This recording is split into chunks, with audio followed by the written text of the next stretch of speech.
What are the strengths of your team going into the 2012 season? I think strengths for us would start with the defense. Leadership-wise, we have 3 seniors back there that come with a lot of experience. So I think for us, that's certainly a strength.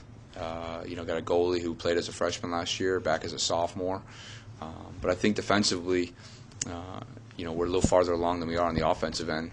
But we do return, Logan Shosh, he's been our leading scorer for the past 2 years as a junior now, and Dominique Alexander are our 2 primary leaders on that end of the field, 2 juniors that have played a lot as freshmen and sophomores. So I think we feel like we have some balance on both ends of the field and, going to really lean on those guys for their leadership.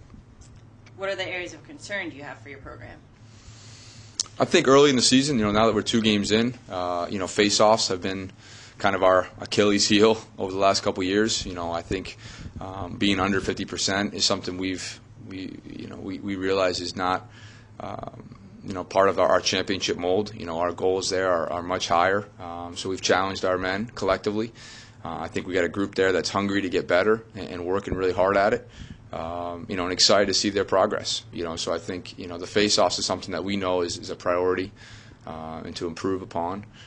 I think our schedule, when you look at our schedule from the beginning of the season all the way through the end, we play in obviously a very strong conference, the ECAC, but our non-conference schedule is one that's going to challenge us every week. So I think that presents a unique opportunity for our men to make sure that we're focused week in and week out on certainly just the task at hand. Just talk a little bit about your incoming, I guess they're not incoming anymore, the freshmen, and who you think will make an immediate impact to your team's success. Well, we've been really pleased. The freshmen had a great fall as a group, had a great quarter academically, fall quarter. We had 10 freshmen over a 3.0. So I think just that overall adjustment that you look for with your freshman class has been real positive so far. I think that the comfort level that we've gotten from them and from the upperclassmen in terms of just how they've integrated into our family has been really positive. I think specifically on the offensive side of things, Jesse King and Regan Como are 2 guys that have both really shown early in the year that they can make an impact. Jesse's running on our first midfield line. I think, coming off a 3-goal performance in our opener, has shown that he can certainly create offense. He's a 2-way midi, offense and defense. Regan is a guy that I think will play on our extra man at times, can play attack or midi. He's a versatile player. Both are Canadians and have the ability to score goals, and create offense. On the other end of the field, Rick Lewis is a freshman from Georgia. Athletic young man, runs the field really well. We have him playing some defensive midfield for us right now. And I think Luke Howard is another freshman. He's on the U19 national team. 4 freshmen that will play for their national team, their country this summer. Luke being one of those 4. And I think, Luke's size, his athleticism, he's gotten some experience, with Matt being out of the lineup a little bit right now. And I think that's been great for him. And I think those 4, specifically in the freshman class, are all guys that can make an impact this year. What team goals do you have for your program for this year? Team goals, we define early in the year. I think it starts in the fall with coming together as a family. We talk a lot about that in this program. That's first and foremost. From there, we really focus on the academics. We've set some lofty academic goals. We broke a program record last year for academic success with 28 scholar athletes. We're just over a 3.0 cumulative GPA, and I think we've challenged the men to get over 30 scholar athletes this year, and hopefully, well over a 3.0 cumulative GPA. So that's a goal that we're well on our way towards. Community service-wise, we're looking for 600 plus hours. Something that's really important to the men in this locker room. To give back and to be a part of the community here, both locally and on a national level. And I think competitive goals. We talk about championship season. You want to compete for an ECAC championship.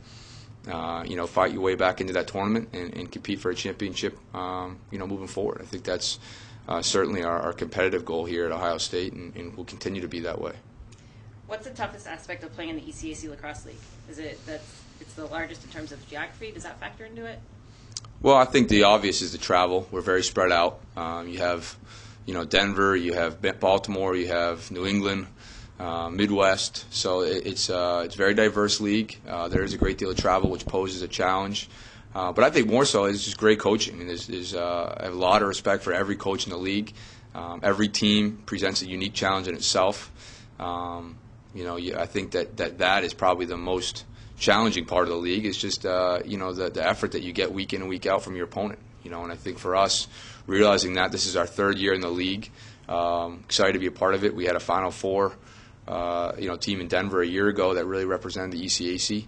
And I think we're a league that can send 2 and 3 teams to the NCAA tournament based on our strength of schedule and the quality of teams in this league. Do you think there should be a shot clock in NCAA lacrosse? Shot clock is something there's been a lot of discussion about. We're a team that actually this past fall played North Carolina and used the shot clock experimental rules. I think it was a really positive experience for our men. I think the pace of the game was great. The short answer is yes, I do believe that the pace of the game needs to be addressed. I think it's the fastest game on 2 feet for a reason. The pace of the game is what people love. It's what fans love. It's what the young men playing the game love. And it's the way the game needs to be played. I think we need to be careful changing rules. I think we need to do our homework and really our diligence in terms of exploring both the shot clock and other ways to increase the pace of the game and certainly just continue to make sure that it's an up and down style of play. But I think there's more work to be done there before we find the right answer. The ECAC typically does well in the RPI rankings, but do you think the conference lacks respect from pollsters in the polls? I think in that sense, this is our third year in the league. I'd be hard pressed to say that we don't get the respect that we deserve. I think Denver clearly made a statement last year with their play coming out of the ECAC. As I mentioned, I think it's a very strong league top to bottom. So, I think for us to continue to grow as a league, it's important that we continue to play great non-conference schedules, and I think all the teams in this conference will. And I think that'll take care of itself. Talk about the top players on your squad and what makes them an integral piece. Top players, again, for us, I would go back to the defense. 3 seniors starting at close defense for us. All very different. I think that's what makes them unique and special. Matt Kawamoto, a 5th-year senior and captain for us, is really our vocal leader back there. Joe Bonani, really is a lead by example type of guy. But a great cover defenseman, and Keenan is kind of a nice balance of both. He's a guy that can put the ball on the ground and really plays off of Joe and Matt really well. So I think that chemistry back there with those 3 is unique. Brock Sorensen, a senior captain for us, another player who's played almost every position. He's played defense, he's played long stick midi. Midfield right now, he's playing a little bit of attack and midfield. So I think that makes him unique. In addition to that, he's a tremendous leader, 2-time captain for us. Someone that really gets the locker room, organized and gets guys going in the right direction. On the offensive end, as I mentioned, I'd have to start with Dominique Alexander and Logan. Neek's a big personality, very vocal guy. He leads on the field. You always hear him, whether it's Monday morning or game day. He's a guy that's loud and really getting guys excited, excited to play. Logan, Logan's got an opportunity to break just about every offensive record we have in our program's history. He's a really unique player. Logan's a very hard worker. He's very gifted in terms of his talents, but he's worked very hard, to get where he is. And I think you credit Logan for that. And I think he's still improving. I think that's the scary part with Logan is, he's still getting better. He's still learning the game.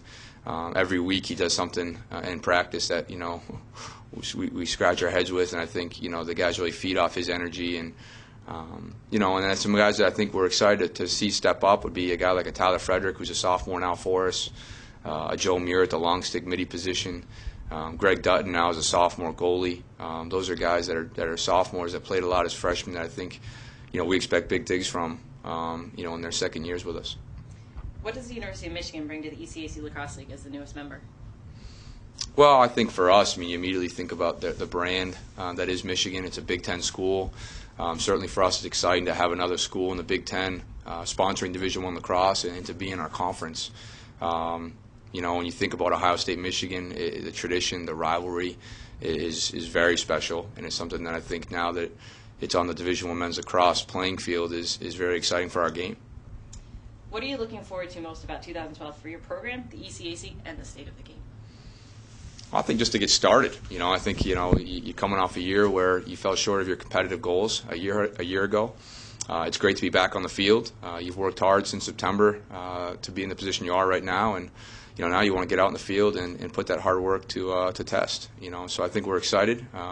Looking forward to our first ECAC game here early in the year against the league champion Denver, and certainly the team to beat in the ECAC right now.